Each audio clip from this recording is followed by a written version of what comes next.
Hello everyone and welcome to my Let's Play of Star Trek 25th Anniversary, made in 1992 by Interplay Entertainment.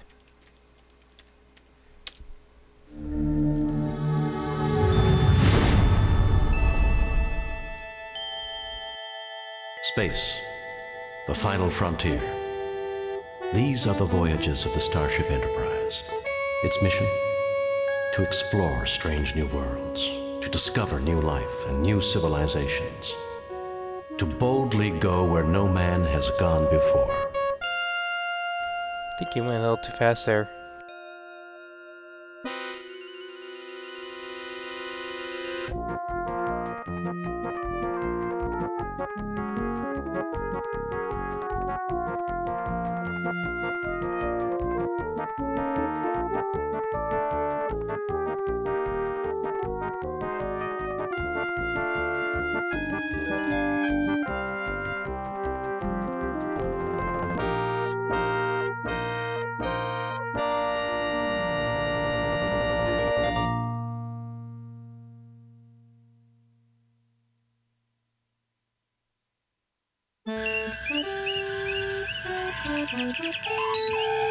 Demon World. Though the Enterprise's primary mission is peaceful exploration, the galaxy holds many surprises.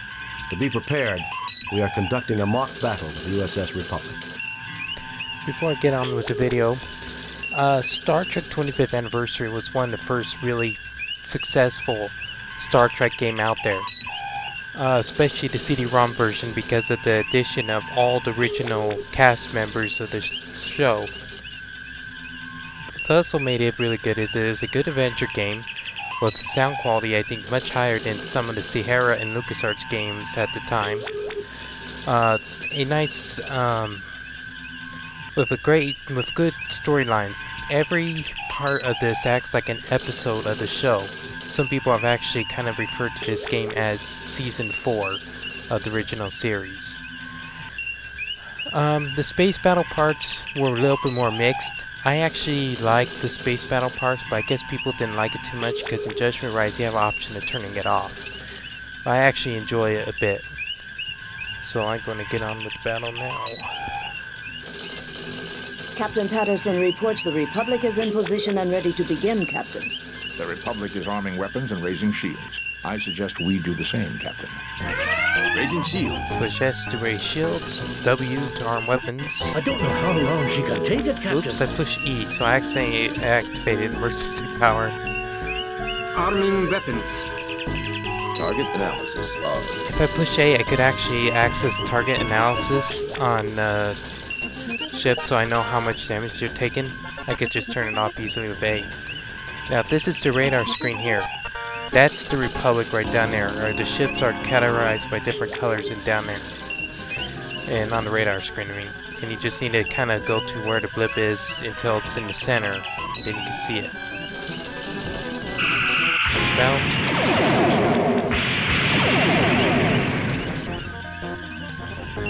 The left mouse button fires phasers, and the right mouse button actually fires torpedoes. One of my phasers must have taken a hit because I'm only firing one now. Phasers, it's just according to who to target.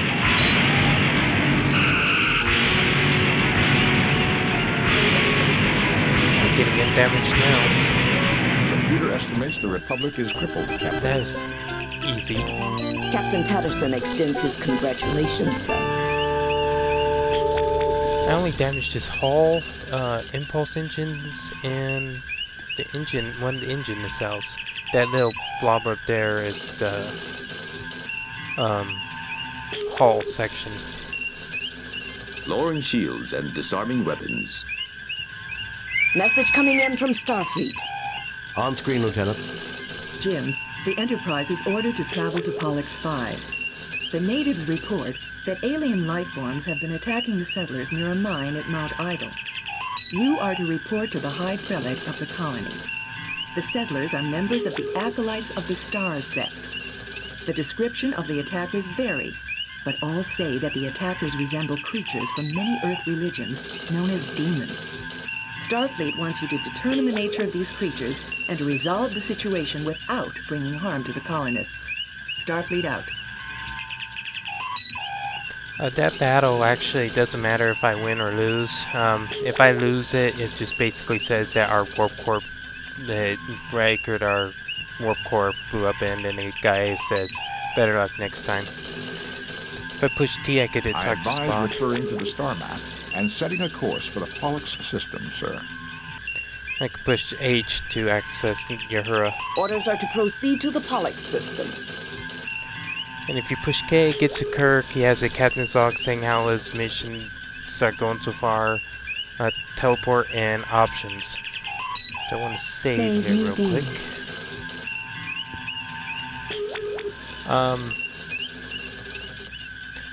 There is a scoring system for your missions. There are different things you could do that could give you a higher or lower score. Sometimes it can be a little bit picky, so some of the missions may not be entirely 100%, but I'll do my best.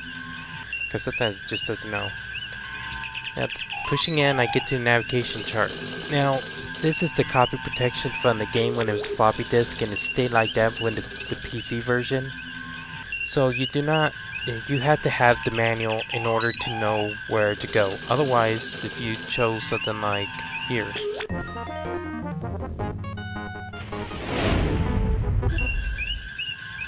We're off course, Captain. Only one enemy, but Instruments indicate that we have crossed the Romulan neutral zone. Trouble, Captain. Romulans materializing off the port bow. Damage control standing by, sir. Message from the Romulan commander, sir. On screen, Lieutenant. Enterprise, you are in violation of Romulan space. My orders are specific. Unauthorized Federation vessels are to be destroyed. I could probably take this one bit, even though you already got the drop on me. But sometime, actually, I actually got a pretty bad hit on me because I got hull, engines, and deflector damage. But there's been some points where there are 4 enemy ships there, and they wipe you out within just a few seconds. So, but I have the navigation chart with me, so I know Pollux V is here.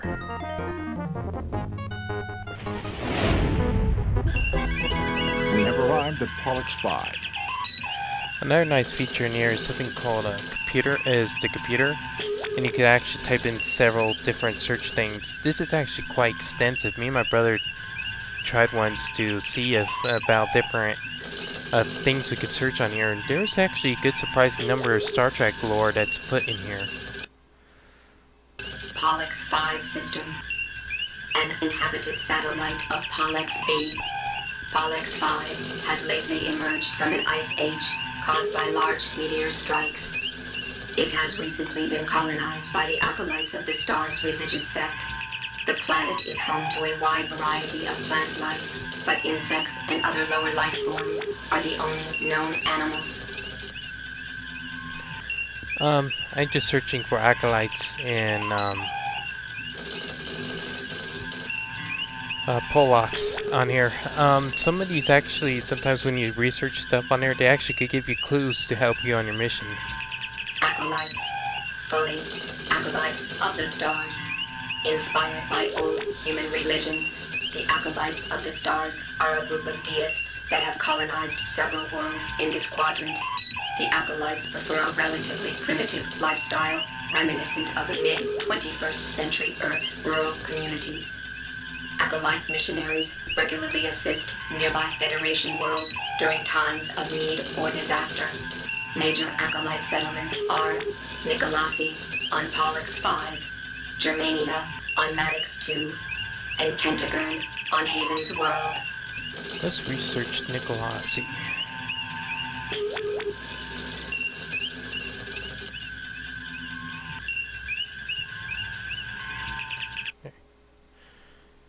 Nicolasi, chief colony of the acolytes of the star's religious sect, with over 1,000 members. Nicolasi is isolationist by Federation standards, but has assisted disaster relief teams and geologic surveys. It is led by Robert Angevin. I think there is a little mistake here. This line is repeated twice, but this is not done in top one. Robert Engiven. Fully, High Prelate Robert Everett Engiven. As High Prelate of the Acolytes of the Stars, see Acolytes. On Nicolossi, Robert Engiven serves as political and spiritual leader for that religious colony. Engiven is the acting Federation contact on that world, and is considered by Federation diplomats to be a fair and capable leader. Okay, I think that's enough for us to study right now. Let's push O and go in orbit.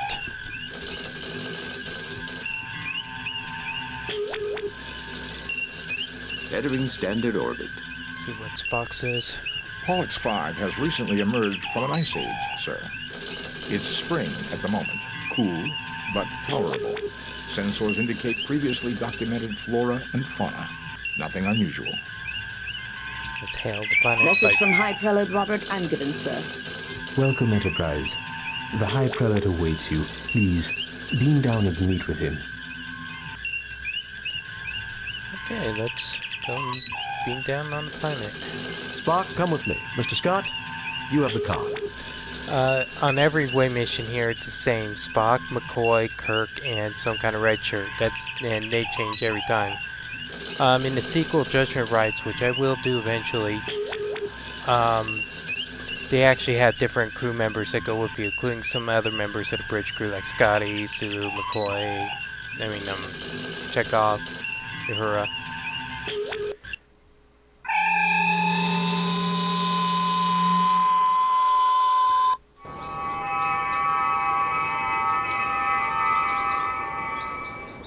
This is so much better, gentlefolk. We are honored at your presence, and hope you will find peace here in our haven. The ambience. Captain, the flora on this planet is very interesting. I wonder how useful it may be for medicinal purposes. The ambience on this planet I always found was very enjoyable. Here's your, like, verbs, I guess, as you put it, for adventure games. This is get. This is use. It's mostly, it goes into your inventory. This is talk. And this is look. And this is the options. Oops. Look, it's like, for example, if there's nothing to look at, it gets dull, but then it highlights when you can look at something. On the other side of the trees is Idle Mountain, a tall, forbidding place. You have a vague feeling of danger. Just look at the things on your inventory. 1 Starfleet Regulation Phaser Type 1, set to stun. When you're facing enemies, this is the one you mostly use. You could use this one. 1 Starfleet Regulation Phaser Type 1, set to full power.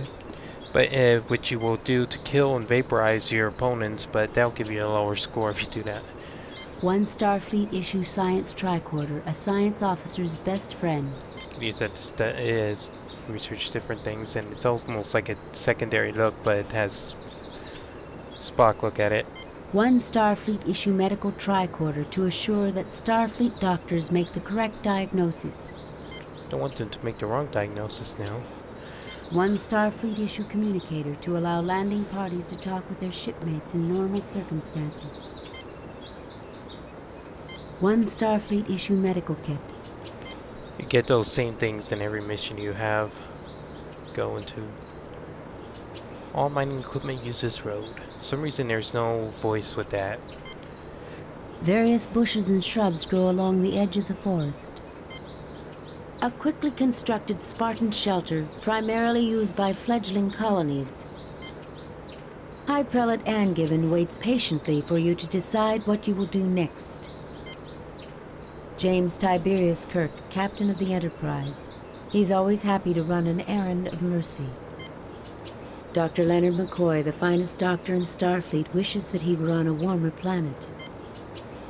Ensign Everts, who has never been this close to snow before in his life, gazes with childlike fascination at the ground. Spock raises an eyebrow. Since we're kind of running late, before I do any talking, I'll call this a Let's Play now, and we will continue in the next video. See ya.